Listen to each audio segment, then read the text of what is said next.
কদর।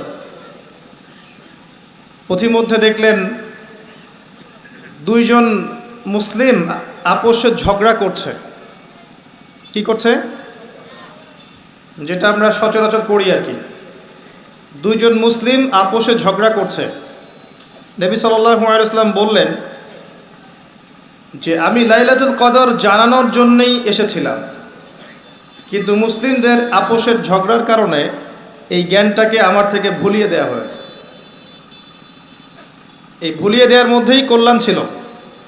নবী সাল্লাল্লাহু আলাইহি ওয়াসাল্লাম বললেন, তোমরা লাইলাতুল কদর রমাদানের শেষ দশকে তালাশ করবে, শেষ দশকের বিজোর রাতে তালাশ করবে, অর্থাৎ 21, 25, 23, 27 এবং 29 এই 5টা রাতে তোমরা লাইলাতুল কদর তালাশ করবে। ইনশাআল্লাহ এর মধ্যে একটা রাত লাইলাতুল কদর হবে।